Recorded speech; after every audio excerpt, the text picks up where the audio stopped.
मंगलाचरण करेंगे। ओम नमः सिद्धेभ्य जय श्री ओम नमः सिद्धेभ्य जय श्री ओम नमः सिद्धेभ्य।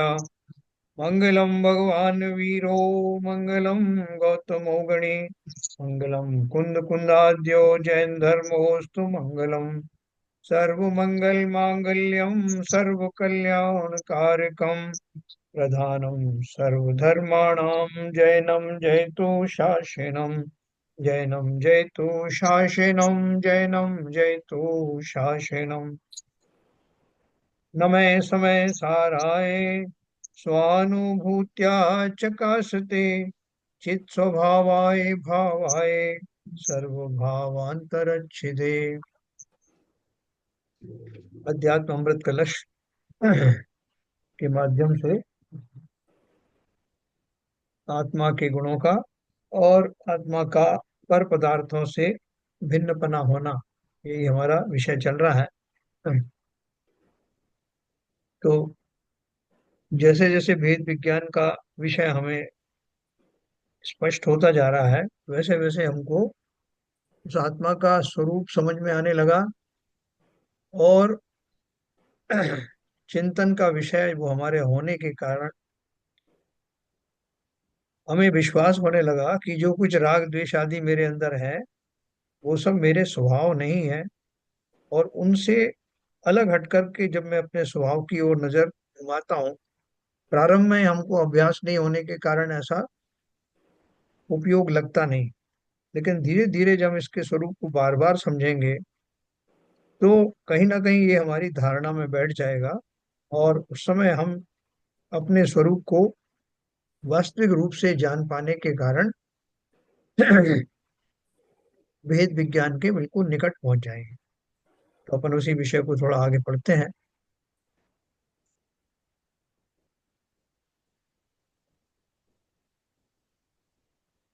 देखिए, कल अपन ने पढ़ा था,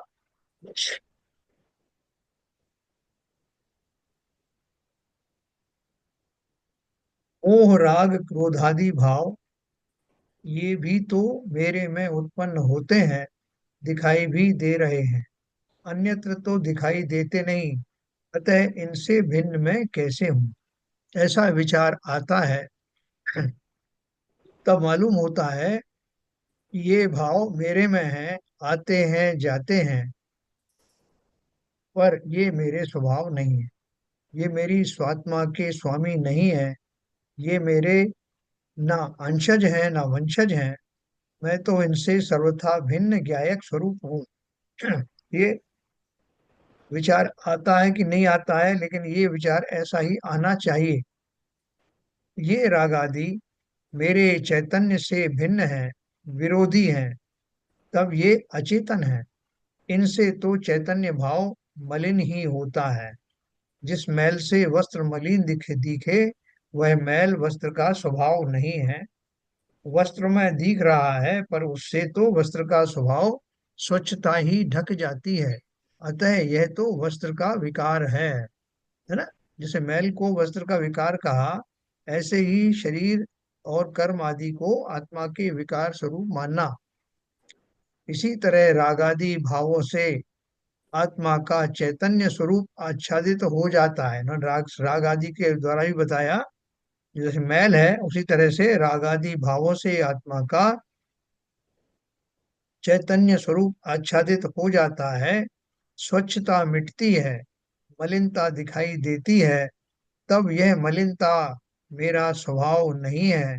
मैं इन मलिनताओं से भिन्न ज्ञानमय पदार्थ हूँ, चैतन्य धातु का बना हुआ हूँ। सर्व ओर एक चैतन्य रस ही दृष्टि पथ में आता। देखो, ये हमें बहुत मुश्किल नहीं है ऐसा चिंतन करना। जैसे मैं बार बार एक उदाहरण देता हूँ आपको होली के रंगों का। और होली के रंगों से सराबोर होने के बाद भी कितना ही जोर से लगा दिया गया हो, तब भी हम उस अपने स्वभाव को, अपने ओरिजिनल शरीर को भूलते नहीं। वो हमारे ध्यान में बसता है, हमारे ख्याल में निरंतर आता रहता है। इसलिए वो रंग लगवाने के बाद भी मैं घबराता नहीं, डरता नहीं हूँ। क्योंकि मुझे एक तो अपना ओरिजिनल स्वभाव मालूम है, कोई कंफ्यूजन तो है नहीं कि पता नहीं साहब ये रंग निकलेंगे तो उसके बाद मैं कैसा दिखूंगा, मैं कहाँ तक जो है चेंज हो जाऊंगा। तो ऐसा भी बिल्कुल भी भाव आता नहीं। और इसी विश्वास के कारण हम हमें वो जो शरीर जन्य जो टेम्परेरी जो अशुद्धि हुई है, उसका हमें कोई मलाल नहीं होता। तो ठीक उसी प्रकार से, और अंदर में वो ज्योति जगती रहती है कि मैं तो ऐसा हूँ। ठीक उसी प्रकार से राग आदि से घिरा हुआ मैं, विभिन्न पर्यायों में से गुजरता हुआ मैं, चारों गतियों में जाने वाला मैं, लेकिन कहीं भी मैं अपने ओरिजिनल स्वभाव को छोड़ता नहीं, छूटता ही नहीं। इसलिए बेफिक्र होकर के जाओ अपना टूर पर। कौन सा टूर पर? चारों गतियों के टूर पर चले जाओ। और सब क्यों? बेफिक्र होकर क्यों जाए साहब? हमें तो फिक्र लगी हुई है कि उन गतियों में क्यों जाए। नहीं, जब एक बार बांध ही लिया है कर्म तो कुछ कर नहीं सकते। उन गतियों में जाकर भी उस बेफिक्री का परिचय दे सकते हो, जो कि नरक में जाकर भी जो जीव सम्यक दर्शन धारण कर लेते हैं, उनके साथ यही तो होता है। इतनी विपरीतताओं के बीच, प्रतिकूलताओं के बीच, नारकियों का जो मार काट निरंतर चलती रहती है, उसके बीच में भी जो अपने स्वभाव का दर्शन करने लगते हैं, वो दर्शन ही उन्हें उस गतियों से, उन गतियों से सदा के लिए निकालने में सहायक होता है। तो उसी तरह से मैं भी जो कुछ मैंने भूलें की हैं पास्ट में, जो कुछ भी अपने स्वरूप को अपना नहीं माना, यही तो अपराध है ना। इसी अपराध की सजा मुझे मिलती है। तो जो भी मुझसे हो गए अपराध, उन सब से निवृत्ति के लिए एक विश्वास रखना कि मेरा कभी कुछ बिगड़ता नहीं। बिगड़ता नहीं इसका मतलब ये नहीं कि मैं जो है वो अनलिमिटेड पाप आदि करता रहूं। बात वो नहीं है। बात ये है कि अगर भूल से वो हो गए हैं, तब भी मैं अपने स्वभाव में हूँ, जहां से जागो वहीं सवेरा। तो क्या बोल रहे हैं? मैं इन मलिनताओं से भिन्न ज्ञानमय पदार्थ हूँ, चैतन्य धातु का बना हुआ हूँ, सर्व ओर एक चैतन्य रस ही दृष्टि पथ में आता है। ऐसे विचारों से ही अपनी प्रवृत्ति स्वात्मनिष्ठ होती है, यही कहते हैं। इति सति स सर्वैरन्य भावैर्विवेके स्वयमयमुपयोगो विवृधात्मानमेकम् प्रकटित परमार्थे दर्शन ज्ञान वृत्ति कृत परिणति तिरात्माराम एव प्रवृत्त है। 31 नंबर का ये कलश है। इस प्रकार संपूर्ण अन्य द्रव्यों के भावों के साथ भिन्नता का बोध हो जाने पर यह अपना उपयोग स्वयं अपने एक स्वरूप को ही धारण करता हुआ प्रकट किया है। परमार्थ जिन्होंने ऐसे सम्यक दर्शन, सम्यक ज्ञान और सम्यक चारित्र रूप हुई है परिणति जिसकी, ऐसा उपयोग अपनी सीमा में प्रवृत्त होता है, फिर अन्यत्र प्रवृत्त नहीं होता है ना। एक बार स्व को देख लिया तो फिर वो, उसकी प्रवृत्ति सदा के लिए शुद्ध हो जाती है ना। जैसे एक बार स्वर्ण को आपने शुद्ध कर लिया, ताप में लगा करके उसको अग्नि के संस्कार दे करके 16 ताप उसमें से गुजारे, और एक बार वो शुद्ध हो गया तो फिर अशुद्धियां उसमें आती नहीं। भावार्थ है, ऊपर के कथन के अनुसार जब यह अपना उपयोगात्मक ज्ञान अपने को अन्य समस्त परद्रव्यों और उनके भावों से भिन्न देखता है, तब उसे यह भी प्रतीत होता है कि मैं अब स्वयं अकेला हूँ। अभी देखना कैसा चिंतन कैसा हो रहा है। मैं अब स्वयं अकेला हूँ, मेरे साथ ये भाव में होकर जो आए थे वे सब पर थे, मेरे स्वरूप से भिन्न थे, मेरे साथ तो केवल मैं हूँ। तब आत्मा, आत्मविश्वास, आत्मज्ञान और आत्मरमण रूप निश्चय सम्यक दर्शन निश्चय सम्यक ज्ञान और निश्चय सम्यक चारित्र रूप परिणति को प्राप्त हो जाता है। एक बार अपना घर पहचाना तो फिर परघर नहीं जाता। फिर वह आत्मा अपनी अनंत गुण गरिमा के बगीचे में ही रमण करता है और उनके बाहर फिर नहीं जाता। यही सच्चा मोक्ष मार्ग है। देखो यहाँ जो उन्होंने कहा ना कि इससे मुझे क्या पता लग जाता है, मेरे साथ तो केवल मैं हूँ, मैं अब स्वयं अकेला हूँ। हमें तो कोई वर्तमान पर्याय में कहते हैं कि भाई साहब अकेले रह जाओगे आप, आपका व्यवहार बहुत बेकार है, जिसके कारण आपको कोई पूछता नहीं है, कोई आपके पास आता नहीं है, और आपका ऐसा ही व्यवहार रहा तो आप अकेले रह जाओ। तो ये हमें एक वार्निंग होती है, क्योंकि समाज में सब जानते हैं कि अकेलापन कितना दुष्कर है। या कोई आपको ऐसा कह देगा कि भाई साहब अपने बाल बच्चों को, अपनी पत्नी को, पुत्रों को अच्छे से उनको अच्छे से रखो, जिससे कि आपके साथ दें वो और आप अकेले ना हो। तो दोनों तरह से जो अकेलापन है उसके लिए मुझे अलर्ट किया जाता है कि ये जो अकेलापन है तुम्हें खा जाएगा, इसलिए अकेलापन ये इनके इन प्रकार दूर रखना। और भी बहुत सारी बातें बोलते हैं कि साहब आप जो है अपने अपने आप को जो है अकेला छोड़ो मत, अकेले में डिप्रेशन आता है, इसलिए अपने आप को बिजी रखो, सबके साथ मिलके चलो, उत्सवों में जाओ, समाज में रहो, उठो बैठो, ये सब कितनी बातें कही जाती। तो जब ये जो कह रहे हैं कि तो इससे तो हमें बहुत मुश्किल हो जाएगा। ये बोल रहे हैं कि यह जब यह अपना उपयोगात्मक ज्ञान अपने को अन्य समस्त परद्रव्यों उनके भावों से भिन्न देखता है, तब उसे यह भी प्रतीत होता है कि मैं अब स्वयं अकेला हूँ। मेरे साथ ये भाव में होकर जो आए थे वे सब पर थे, मेरे स्वरूप से भिन्न थे, मेरे साथ तो केवल मैं हूँ। है। तो ये ऐसा जो भाव आ जाएगा कि अकेलापन, तो हम दुखी होंगे कि सुखी होंगे, ये कोई बताएं। है, ये तो बड़े दुख का कारण हो जाएगा, हम अकेले हो जाएंगे, तो ऐसा चिंतन करनी क्यों। बोलिए। नहीं, नहीं सर, ये सुख का कारण, क्योंकि आप निस्वभाव में जा रहे हैं। जब निस्वभाव में जाएंगे तो आपको आनंद ही आनंद प्राप्त होगा। दुख का कारण नहीं है, ये तो बहुत ही सुख का कारण है। ऐसा हो जाए तो उसी के लिए तो परमार्थ हो रहा है। मगर समाज में तो उल्टा होता है, अपन अकेले हो जाए तो जो है सारी दुनिया तरस खाती है अपने को। तो बने रहो तो संसार में, अपने चक्कर काटते रहो चारों गतियों में। संसार का ही तुम्हें, लोगों का ही इतना ख्याल है, फिर अकेले तो कभी ना कभी तो होना ही पड़ता है। हाँ हाँ हाँ हाँ हाँ, ये भी आपने सही कहा कि प्रकृति का एक सत्य ये है कि आप कितनी भी सुरक्षा करो, लेकिन आप अकेला अवतरे मरे अकेला होए। सही हैं। बात, सही है। तो सरिता जी, अपन कोशिश तो करें ना कि अपन अकेले नहीं रहे, आखिरी तक को है कोई ना कोई हमारे साथ रहे, ऐसा अपन कोई व्यवस्था करें। सरिता जी बताएंगे कि कैसी व्यवस्था करेंगे कोई ना कोई हमारे साथ बना रहे। हमारी दृष्टि से तो ठीक है। हाँ। है सरिता जी, है बता।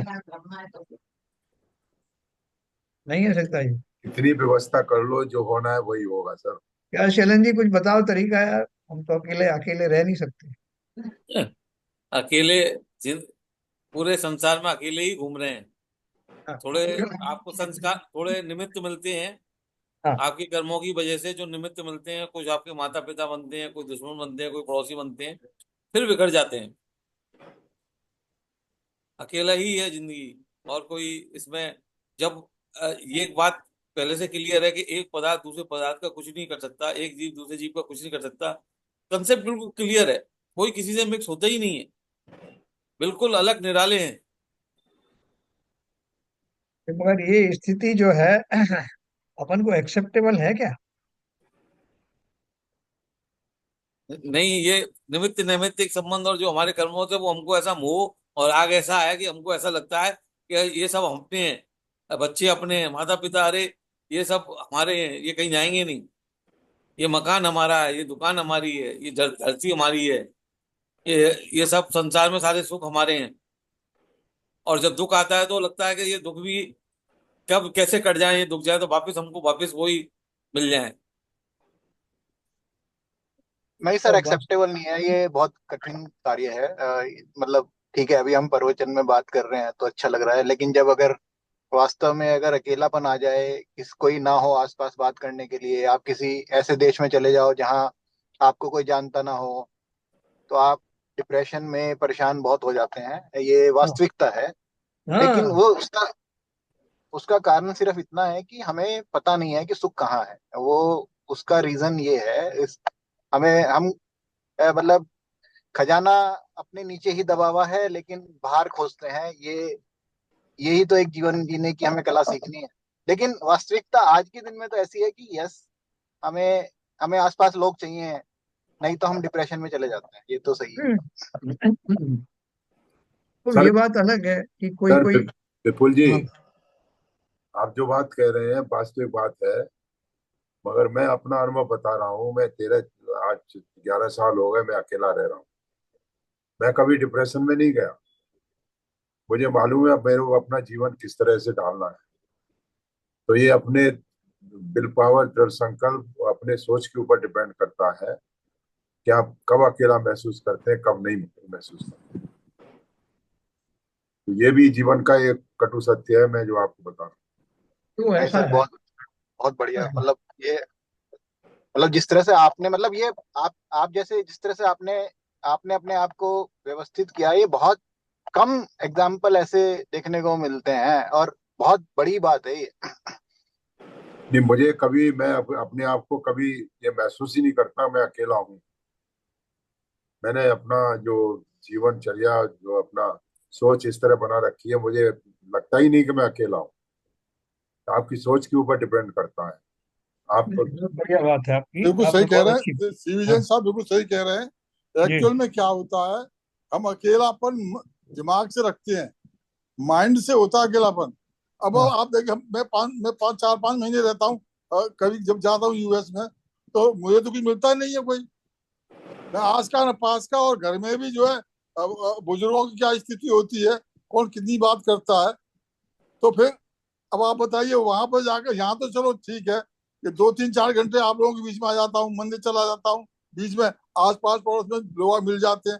लेकिन 5-5 महीने लगे, कभी डिप्रेशन हुआ ही नहीं, कभी डिप्रेशन नहीं हुआ, कभी ये महसूस ही नहीं हुआ मैं अकेला हूँ। नहीं, देखो, परिवार के बीच में अपन रहते हैं, अपन प्रैक्टिकल बात करते हैं। परिवार के बीच में रहते हैं तो अपन को पत्नी नहीं है तो और दूसरे भी लोग हैं, उनके साथ में रह करके अपना अकेलापन मिटा देते हैं। और गृहस्थ जीवन में कोई भी चाहता नहीं है कि वो अकेला रहे। मजबूरी हो जाए तो बात अलग है, उसमें एडजस्ट करता है। लेकिन अगर अकेलापन, इस तरह का अकेलापन वास्तव में भयभीत करने वाला हो, दुखी करने वाला हो, तो कुछ ऐसे भी जीव हैं जो अपनी गृहस्थी छोड़ करके अकेलेपन के लिए निकल जाते हैं। वो कौन लोग हैं?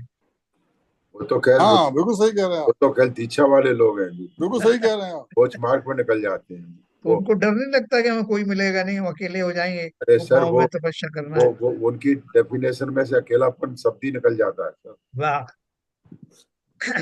आपने असली एक बार, बात।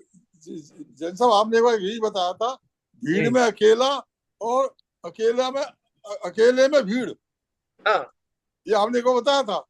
अगर हमारा उपयोग, हमारा मन, हमारे है, तो भीड़ में रहते हुए हम अकेले रह सकते हैं, और बिल्कुल। अकेला रहते हुए भीड़ को हम महसूस कर सकते हैं पास। बिल्कुल सही बात है। तो कुल मिला के ये जो अपन ने पढ़ा सिद्धांत, उससे मैं यही कहना चाहता था कि ये सिद्धांत बहुत अच्छा है। गृहस्थी में जो आज मेरा मित्र है, जो मेरा आज भाई है, वो ही शत्रु हो जाता है। अपने पराये हो जाते हैं, पराये अपने हो जाते हैं। ये उलट फेर सारे टाइम जीवन में चलती रहती है। कभी इससे झगड़ा हुआ, कभी उससे मनमुटाव हुआ, कभी किसी गति में चले गए, कभी नारकी बन गए तो एक दूसरे के खून के दुश्मन हो गए, प्यासे हो गए। तो कहीं भी दूजों परसे के साथ में रहना, ये हमारी मजबूरी है। और हम उसको एंजॉय करने लगते हैं कि बहुत अच्छा है, मेरे साथ ऐसा है, मेरे अच्छे लोग मिले हैं, परिजन मिले हैं। लेकिन वास्तव में देखा जाए तो प्रत्येक द्रव्य तभी सुखी रह सकता है जब वो अपने में ही समाहित हो। बिल्कुल सही कह रहे हैं, बिल्कुल सही है, बिल्कुल सही है।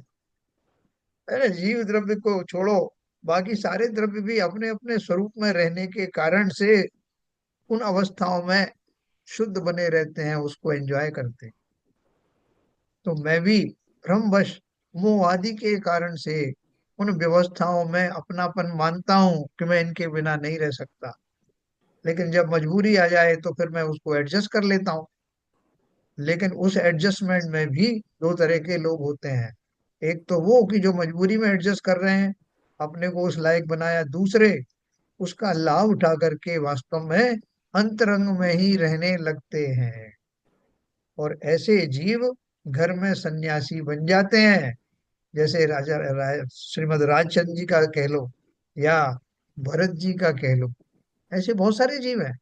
और फिर समय पाते ही सदा के लिए एकांतवासी हो जाते हैं, एकाकी हो जाते हैं। उन्हें गुफाओं में, कंदराओं में, शमशान में रहना ज्यादा उत्कृष्ट लगता है, बजाय कि लोगों के साथ रहने। तो सिद्धांत क्या हुआ कि ये जो उन्होंने बताया कि मेरा उपयोग अब इस दिशा में चलने लगता है, मुझे अब इस बात का एहसास होने लगता है कि मैं अपने राग द्वेषादि से भी भिन्न स्व में रहने वाला हूँ, और स्व का ही रसपान करने वाला हूँ। मैं एकाकी एकत्व लिए सब ही आते, पर धन को साथी समझाता। समझा था पर ये भी छोड़ चले जाते। मेरे न हुए ये मैं इनसे, अति भिन्न अखंड निराला हूँ। निज में पर से अन्यत्व लिए, निज समरस पीने वाला हूँ। देखो कितनी बड़ी बात है। जिस माया के लिए, जिस लोगों के साथ के लिए मैं मरा जा रहा हूँ, वहां कहीं शांति सुख है नहीं। सब छोड़ के चले जाएंगे। जग में जिसको निज कहता मैं, वह छोड़ मुझे चल देता है। मैं आकुल व्याकुल हो लेता, व्याकुल का फल व्याकुलता है। है ना। तो देखो, अपन प्रैक्टिकल बात भी बीच में करते हैं, लेकिन वास्तव में जो सिद्धांत है, वो सिद्धांत ऐसा ही क्यों बनाया हुआ है। ये कोई मजबूरी नहीं है कि मैं अकेला रह जाता हूँ साहब, तो मजबूरी में कैसे रहूं, काम चलाऊं। अरे इन घड़ियों को लोग जो है, वो कहते हैं ना कि आपदा में उसको वरदान बना लेते हैं। आपका जैसा को कि है, हाँ, आपका को अवसर में परिवर्तित कर अवसर में जैसे कि बनारसी दास जी ने किया, तीन तीन शादियां की। उस समय तो वो श्रृंगार रस से भरे रहते थे। और वो शादियां कोई तीनों नहीं रही, तीनों पत्नियां मर गई। तब उनको उसी समय ये बोध भी हुआ। नहीं तो वो पूरे जीवन रोते रहते कि मेरे भाग में कोई सुख ही नहीं है, स्त्री सुख। और तब उन्हें भान हुआ कि ये तो बहुत उत्कृष्ट परिस्थिति मिली है, स्व को अलग करने का, एकाकी होने का। और फिर उन्होंने उस अवसर का भरपूर लाभ उठाया। तो इसलिए जो प्रैक्टिकल है उसे भी अपने सामने रखना। और मोहादि के कारण से उन वस्तुओं में मुझे आनंद दिखाई दे रहा है, वास्तव में तो ये सब, है ना, सब बेड़ियां हैं। है ना। जब बनीता आदि सब मेरे बेड़ी हैं, और वो सब रखवाले हैं कि मैं बाहर ना चला जाऊं। तो ये सब जो भाव हैं, इनको समझ करके जो आचार्य ने हमको अपनी व्यवस्था समझाई, अपना स्वरूप समझाया है, मैं एकत्व लिए सभी में, एकत्व में सुंदरता का दर्शन करो। और जिस प्रकार से जब भी कभी वास्तव में एकत्व की प्राप्ति हो, तो उसका भरपूर लाभ उठाना। उसमें रोना धोने की बात ही नहीं है। वो मुनिराज जब अपने पत्नी माता को सबको छोड़ करके जब वन में जाते हैं, तो आचार्य देखते हैं कि आंख में आंसू तो नहीं, नहीं तो दीक्षा नहीं दी जाएगी। जो अभी पहली ही कसौटी पर खरा नहीं उतरा, उसे मुनि पद कैसे दे दें। है ना, निमावर में किया था ना आचार्य जी ने। एक की आंख में आंसू आ गए तो उसको वापस कर दिया। तो पहले से ही आपको, जिसे हम निर्मम कहते हैं, वो निर्मम का अर्थ यहाँ ऐसे ही लगाना निर्मम का मतलब कठोर या क्रूर की बात नहीं है, ममता रहित। किस पे ममता करें? कितने शरीर मिले, कितनी पत्नियां मिली, कितनी माएं मिली, कितना कितना संतान मिली, कौन कहाँ कहाँ है। तो ये जो इतने अभ्यास के बाद में एकाकीपन की प्राप्ति हुई, और उस एकाकीपन में मुझे अब पूर्ण अवसर दिखाई दे रहा है। सिद्ध बनूंगा तब भी अकेला बनूंगा, मुनि बनूंगा तब भी। तब से लेकर जो यात्रा चालू चालू हुई, तो एकाकीपन के उस सत्यता को स्वीकारने पर ही समाप्त हुई। तो चलिए, अपना ये सिद्धांत है, इसको अपन बिल्कुल धारण करेंगे। तो क्या लिखा है? तब आत्मा, आत्मविश्वास, आत्मज्ञान और आत्मरमण रूप निश्चय सम्यक दर्शन, निश्चय सम्यक ज्ञान और निश्चय सम्यक चारित्र रूप परिणति को प्राप्त हो जाता है। एक बार अपना घर पहचाना तो फिर पर घर नहीं जाता। फिर वह आत्मा अपनी अनंत गुण गरिमा के बगीचे में ही रमण करता है, उनके बाहर फिर नहीं जानता जाता। यही सच्चा मोक्ष मार्ग है। हैं? रामचंद्र जी को जब, पहले तो उन्होंने कहा सीता जी को अग्नि परीक्षा के बाद, सीता तुम्हारी अग्नि परीक्षा सफल हुई, चलो अब रनिवास में चलो, महल में चलो। तो उस समय सीता जी ने मना कर दिया। और जब रामचंद्र जी ने वैराग्य लिया, वैराग्य धारण किया, तब वही सीता का जीव जो अभी प्रत्येंद्र है, सीता बनकर आया। और उसने फिर कहा कि महाराज, मैं आपकी सीता वापस आ गई हूँ। मुझसे गलती हो गई जो उस समय मैंने आपका आग्रह स्वीकार नहीं किया। अब आप छोड़ो ये तपस्या और चलो। मैं आ गई सीता वापस। उद्देश्य क्या था? कि वो अपनी तपस्या से डिग जाएं। लेकिन जैसा हमने यहाँ किया ना, एक बार अपना घर पहचाना तो फिर पर घर नहीं जाता। किसका महल, किसका रनिवास, किसका संसार, ये सब मेरा घर नहीं है। फिर वह आत्मा अपनी अनंत गुण गरिमा के बगीचे में ही रमण करता है, उनके बाहर फिर नहीं जाता। यही सच्चा मोक्ष मार्ग है।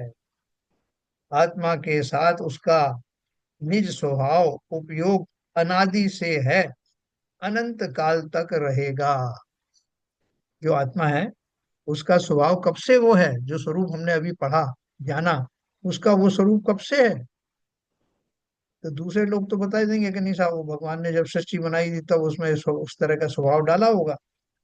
लेकिन जिन्हें अपने दर्शन में तो क्या है, कि सृष्टि सदा से वैसी ही है, उसका कोई करता धरता हरता नहीं है। इस दृष्टि से तो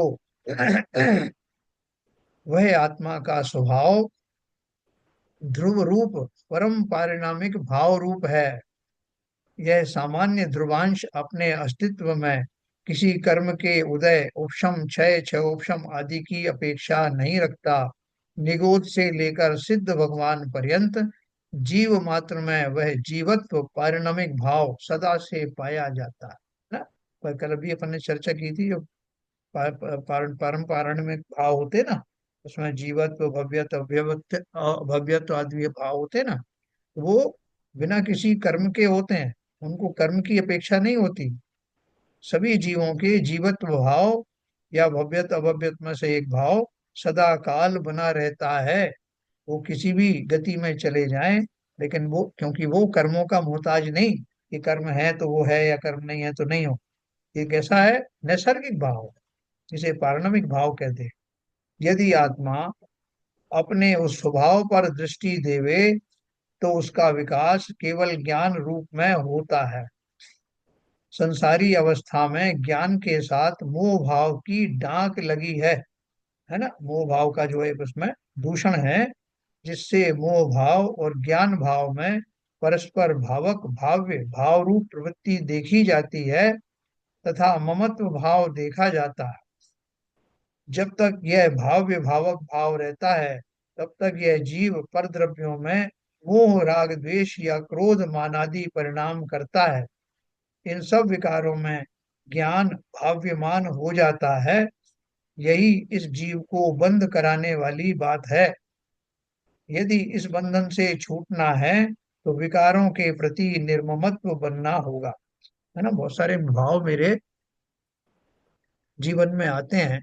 जब तक मैं ज्ञानी नहीं होता तब तक मुझे बहुत सारे ममत्व आदि के भाव आते हैं। पर द्रव्यों के प्रति ममत्व आदि के भाव आना, ये मोह भाव, मोह कर्म के कारण या उसके उपलक्ष्य में होता है। ठीक है ना। तो बोल रहे हैं कि शॉर्ट में अपन इसको इतना ही बोलेंगे कि जब तक ये विकार हैं तब तक जीव अपने सही दिशा में चिंतन नहीं कर पाता। यही इस जीव को बंद कराने वाली बात है। यदि इस बंधन से छूटना है तो विकारों के प्रति निर्ममत्व बनना होगा। क्या विकार है? यही विकार है साहब, सबको मैं अपना मानता हूँ। ये मेरा है, वो पराया है। तो मैं कैसे निर्मम हो जाऊं? जैसे वज्रनाभि चक्रवर्ती के रूप में आदिनाथ भगवान के जीव ने क्या बोला था कि एक तृण मात्र भी मेरा नहीं। है ना। वो सारा सब कुछ छोड़कर, कितने हाथी और कितने घोड़े सब छोड़ दिए, तृणवत रिद्धि सब छाणी के, और तब धार्यो बन जाए। तो वो निर्ममत तो हुए ना इस बंधन से। पराधीनता में यदि राग के विषयभूत इच्छित पदार्थ ना मिले या उनका वियोग हो जाए तो भी रागी का राग नहीं छूटता। ये एक भिखारी है, अभी पहले वो अमीर था बहुत, और वो भिखारी बन गया, उसका सारा धन आदि छूट गया। तो तब भी उसको उस धन आदि से राग है कि नहीं? जबकि उसके पास अभी फूटी कौड़ी नहीं है, लेकिन राग में कमी थोड़ा है। इसलिए बाह्य त्याग यदि अंतरंग परिग्रह के त्याग में साधक बन जाए तभी उसे बाह्य चारित्र की या व्यवहार चारित्र की तथा कारणता की संज्ञा प्राप्त होती है। है ना। अगर बाहर से जो मैं छोड़ा ना, मैं वस्त्र छोड़ दिए, अपन कहने में तो ऐसे ही आता है कि उन्होंने साहब अपने वस्त्र आदि सब त्याग दिए, आभूषण त्याग दिए, और वो उदासीन हो गए, वैराग्य से भर गए। तो बोले कि जरूरी नहीं कि वैराग्य से भर जाए।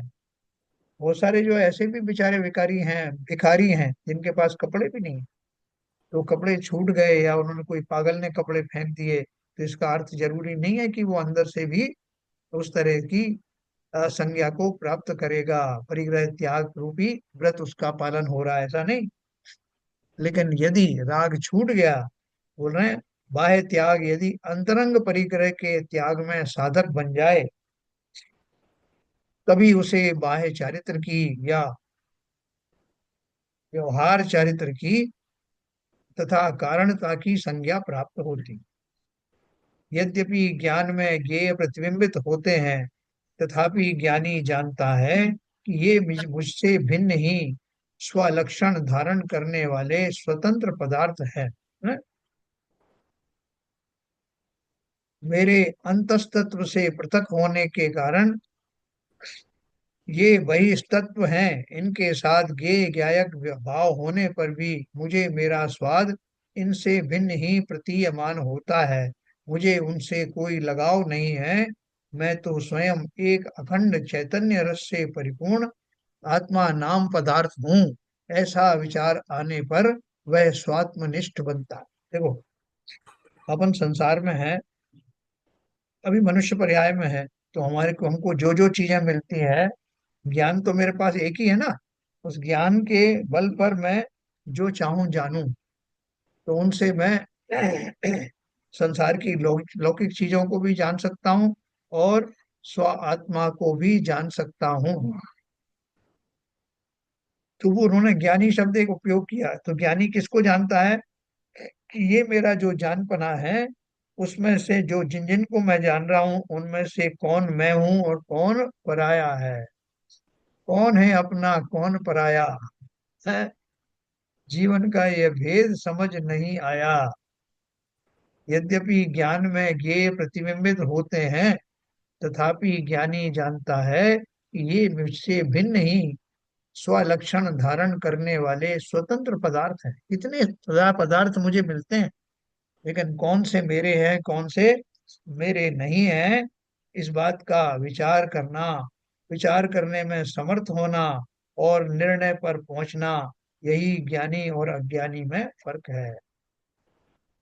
तो क्या बनना है हमें? वेद विज्ञानी बनना है। तो जिस ज्ञान में ये सब समझ में आ रहा है, लेकिन उसकी पहचान तो करना ना, कि ज्ञान में नजर आने वाले, जाने वाले कौन से पदार्थ मेरे हैं और कौन से पर हैं। तो जब मेरे पदार्थ की बात आएगी तो मुझे क्या क्या मिलेगा, उसका बहुत विस्तार नहीं है, क्योंकि आत्मा तो समस्त परिग्रह से भिन्न, सभी पदार्थों से, उनके भावों से, मोह आदि से, राग आदि से भिन्न है। तो क्या बचता है? फिर कौन बचा जो मेरा है? मैं ही मेरा करता धरता। पर से मेरा कुछ संबंध नहीं, जो बताया ना एक भजन में। तो ये ध्यान रखना, मैं स्वयं एक अखंड चैतन्य रस से परिपूर्ण आत्मा नाम पदार्थ हूँ, ऐसा विचार आने पर वह स्वात्मनिष्ठ बनता है। मुझे भी बनना है ना स्वात्मनिष्ठ। अब ज्ञान रूपी समुद्र में निमग्न होने की प्रेरणा करते हैं। देखो, भेद विज्ञान के लिए उन्होंने इतना सारे क्वेश्चन आंसर दिए, इतना सारा जो है उन्होंने अपील करी, और गारंटी के साथ बोला कि जब मैं इस भाव के साथ अपने ज्ञान का उपयोग करूंगा तो अवश्य ही मुझे अपनी निधि की प्राप्ति होगी, स्वयं से स्वयं का परिचय होगा, और उस काल के बाद, उस समय के बाद मेरा उपयोग फिर किसी अन्य द्रव्य में लगेगा ही नहीं। अब ज्ञान रूपी समुद्र में निमग्न होने की प्रेरणा करते हैं। मज्जन्तु निर्भर ममी सममेव लोकाः अलोक मुच्छलति शांत रसे समस्ताः।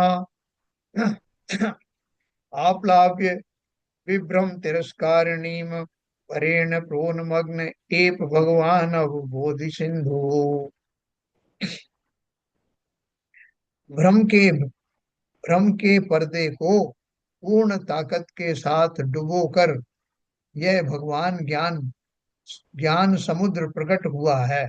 अतएव इसके समस्त लोक में जिसका शांत रस उछाल ले रहा है, उसमें यह संपूर्ण जन एक साथ ही परिपूर्ण स्नान करो, अर्थात सर्व संसार के जीव उस शांत रस में निमग्न हो गए। देखो, अभी अब ज्ञान की बारी आई। पहला किसकी थी? श्रद्धा की, है ना? तो अभी ज्ञान की बात बता। मोह अवस्था एक विभ्रम थी, उसे पर्दे का रूपक दिया गया है।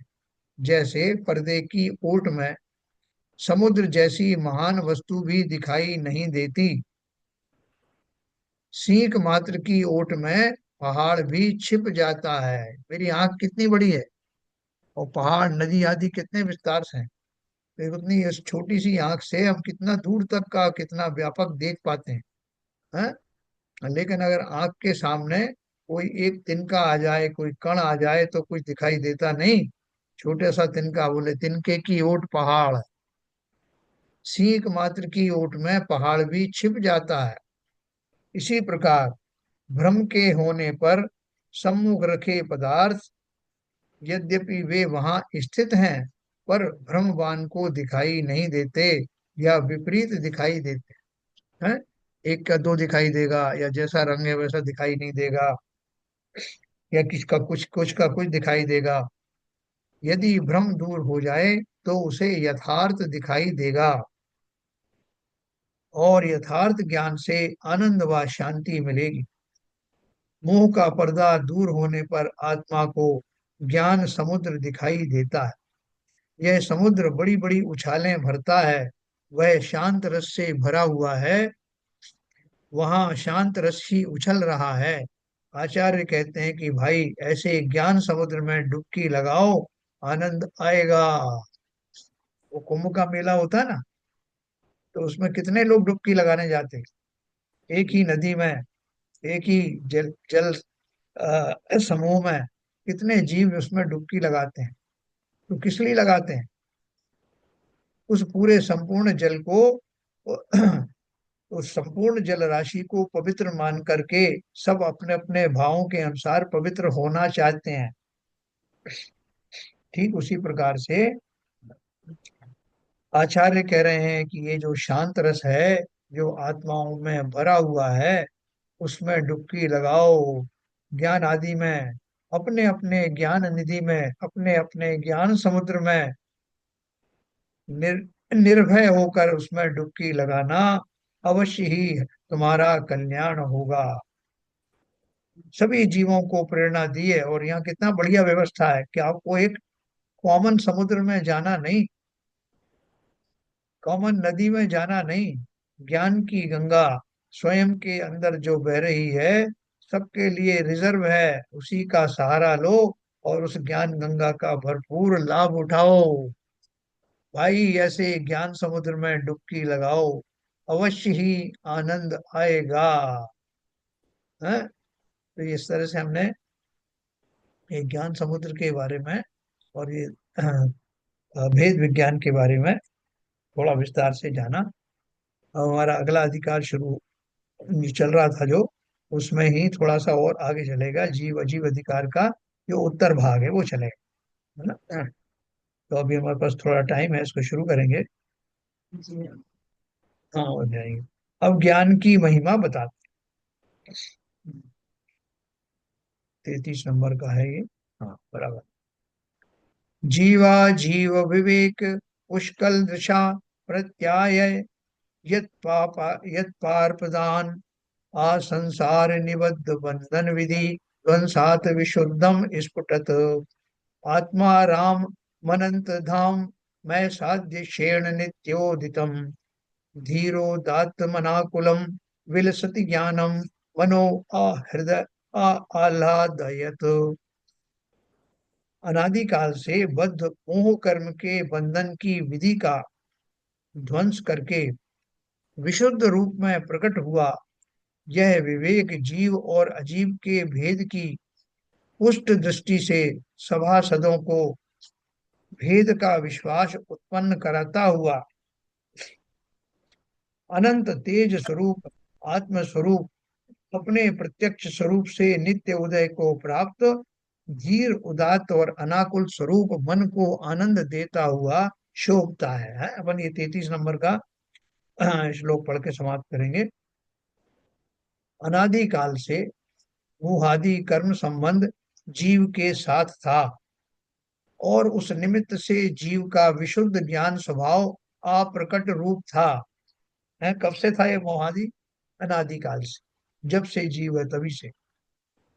भेद विज्ञान का यह फल है कि वह जीव अजीव का विवेक कर लेता है, इससे मोह का नाश होता है, विशुद्ध ज्ञान प्रकट होता है ना। वेद विज्ञान की महिमा बता रहे हैं। जैसे किसी रंगमंच पर कोई व्यक्ति राजा का स्वांग धर के आवे और दर्शक उसे ना पहचान सकें, तब तो उस नाटक उसके वेश के अनुसार देखकर हर्ष करते हैं। यदि किसी विवेकी ने अपनी विवेक दृष्टि से उसे पहचान लिया, तो वह लज्जित होकर रंगमंच से भाग जाता है ना।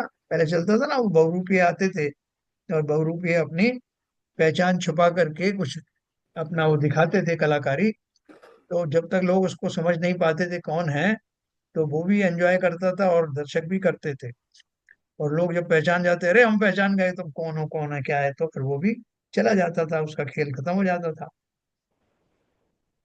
पहचान में आ गया हूं ऐसा बोध होने पर वह पात्र फिर राजा की भूमिका नहीं निभा पाता, राजा बन के आया था। इसी प्रकार जीव और अजीव दोनों एकाकार होकर संसारी जीवों के ज्ञान पटल पर आते हैं और संसार का राग रंग रचते हैं। यदि कोई विवेकी उनका भेद समझ ले, तो वह राग रंग फिर नहीं जमता। किसको नहीं जमता? हमको नहीं जमेगा। हम अभी भ्रम में हैं। कोई किसी को ठगने के लिए जाए और 2-3 बार ठगने के बाद फिर उसको समझ में आ जाए, तो फिर जाए वो ठगने के लिए, तो वो कहेगा भाई साहब, अब मैं पहचान गया हूँ, बार बार मैं ठगा नहीं जाऊंगा। मैं आपका स्वभाव स्वरूप समझ गया हूँ और अपना समझ गया हूँ, इसलिए मैं अब आपकी बातों में आने वाला नहीं। जीव और अजीव के भेद को खोल देने वाला ज्ञान शांत रस में निमग्न होकर शांत नृत्य प्रारंभ करता है। शांत रस का अभिनय करने वाला पात्र जैसे धीर होता है, उदात्त होता है तथा चंचल नहीं होता, गंभीर होता है, वैसे ज्ञान भी उक्त प्रकार से मन को आनंदित करता हुआ शोभायमान हो रहा है। देखो, जो ज्ञानी होता है वो ज्ञानी ज्यादातर गंभीर बने रहते हैं, है ना। अगर बाहर से भी अगर उनको थोड़ा सा कुछ हास्य आदि के प्रसंग भी बने, हल्का फुल्का जो है कोई बातचीत भी कर रहे हों, तब भी अंदर से वो गंभीरता उनकी बनी रहती है। ज्ञान भी उक्त प्रकार से मन को आनंदित करता हुआ शोभायमान हो रहा है, क्योंकि वो उनकी गंभीरता ही वास्तव में अब उनका मनोरंजन का कारण है? भगवान के लिए बोलते हैं अभी शांत और गंभीर मुद्रा। सारांश यह है कि जीव अनादि से बंधनबद्ध था। मोह के दूर होने पर उसे जब स्वानुभूति हुई, तब मोह के आवेग में जो नाचता था वह नाचना बंद हुआ। उसकी विवेक दृष्टि ने शरीर आदि परद्रव्यों तथा रागादि भाव कर्मों के स्वरूप से आत्मा के स्वरूप को भिन्न देखकर जो भूल थी, मद था, वह दूर कर दिया। उसका वह ज्ञान शांत रस में निमग्न हो शांत रस रूप नृत्य करने लगा। यह ज्ञान की महिमा है जो उसने संपूर्ण स्थिति ही बदल दी। देखो, ये अपन ने समय सार के जो गाथा थी उसमें बहुत अच्छे से अपन ने पढ़ा था। उसी को कलश रूप में उन्होंने यहाँ दिया है, और इस भाव को अपन कल भी पढ़ेंगे। तो थोड़ा सा विस्तार है इसमें, लेकिन उस विस्तार के माध्यम से हमको वही पुरानी समय सार की बात भी याद आएगी और हमारा भेद विज्ञान और भी पुष्ट होगा। तो अभी अपन इसको यहीं छोड़ेंगे। तो भेद विज्ञान से हमें कुछ फायदा हो रहा है कि अपन यूं ही भेद करते जा रहे हैं? हाँ? भेद विज्ञान करना अच्छी बात है क्या? हम तो बोलते हैं घर का भेद ही लंका ढाए। अपन अपने घर में भेद करते फिर रहे हैं क्या हरभजन साहब? ये भेदभाव करना अच्छी बात है क्या? भेदभाव इसमें असल में जो भेदभाव है वो तो मुझसे और शरीर से है, बाकी तो सब अगर उसमें जरा भी मेरे को 1 इंच भी, जरा भी एक से आयोटा ऑफ डिफरेंस अगर मेरे को मिल रहा है, आई सपोज हम लोग सक्सेसफुल है लेकिन लग नहीं रहा है ना अपन को कि ये सब ऐसे बातें बातें हैं, बातों का क्या? नहीं ये सर, सही है? ऐसा नहीं के लिए नहीं। किसी मुझे किसी के सर्टिफिकेशन की जरूरत नहीं है, मुझे अपने आप में ही महसूस होना चाहिए। क्या नीरजा जी, कभी ऐसा लगता है कि ये जो वेद विज्ञान कह रहे हैं सही है ये? हाँ, भेद विज्ञान तो सही है। और हाँ। शरीर और आत्मा में भेदभाव करना भी चाहिए। और अपने आत्मा में अपन रमना चाहिए, लेकिन वो होता नहीं है। परेशानी तो यहीं आ जाती है। कर ये रही थी होता बात। होता नहीं है, वो हमारी चारित्रिक दुर्बलता है या हमें विश्वास नहीं है, कैसा है? विश्वास मतलब हमारे बुद्धि के लेवल पे लगता है। हाँ। और वैसे सही उसमें लेवल सही अंदर से हम नहीं मानते हैं ये सब। जी। ये बुद्धि और तर्क के हिसाब से हम मानने लगे कि हाँ, ये सही बात है। तो हमें क्या पुरुषार्थ करना चाहिए? चिंतन करना चाहिए इसका। मतलब यही पुरुषार्थ करूं कि ये भाव मेरे अंदर आ जाए, ऐसा हाँ, भेद विज्ञान के प्रति? हाँ, इसका चिंतन करना चाहिए कि मैं हाँ। यही हूँ, मैं यही आत्मा हूँ। ये संसार मेरा नहीं है, ये पर है। इसका चिंतन करना चाहिए। मतलब ये जो आचार्यों ने, यही पुरुषार्थ करने की जरूरत है। बराबर, कि ये जो मुझे भेद विज्ञान के बारे में बताया, इस पर मुझे विश्वास आ जाए, यही पुरुषार्थ यही करना पुरुषार्थ होना चाहिए। है। इसी का चिंतन होना चाहिए। चलिए, बहुत बढ़िया है। आचार्य हमको जो है ना इसी तरह सिखा रहे हैं, जैसे छोटे बच्चों को पहाड़े सिखाते हैं ना, दो एकम दो, दो दूनी चार। तो हम वो तो हमको उनके फिर सामने छोटे ही हैं। तो वो रट जाते हैं, फिर हाँ कालांतर में हमको उसका अभ्यास हो जाता है। जी। तो उसी इसी प्रकार से इस ग्रंथ के माध्यम से इतना एलाबोरेट भेद विज्ञान के बारे में बताए, अवश्य ही हमें इसमें कामयाबी रट मिलेगी। जाएगा। हाँ जी। चलिए, जिनवाणी स्तुति करेंगे संजय प्रकाश।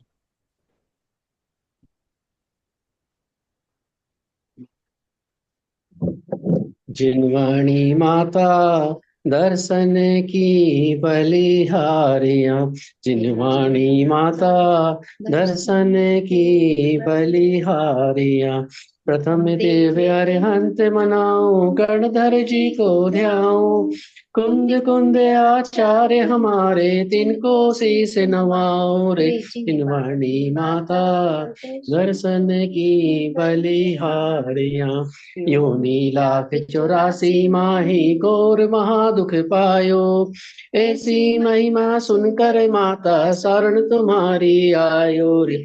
जिनवाणी माता दर्शन की बलिहारिया। जाने ठाकुर शरणो लीनो, अष्ट कर्म छय कीनो। जन्म मरण मिटा के माता, मोक्ष महापद दीनो रे।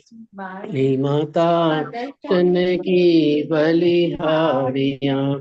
खाने सावक अरज करते हैं, हे जिनवाणी माता। द्वादशांग 14 पूरब का कर दो हमको ज्ञाता रे। जिनवाणी माता दर्शन की बलिहारियां। जिनवाणी माता दर्शन की बलिहारियां। जिनवाणी माता की जय।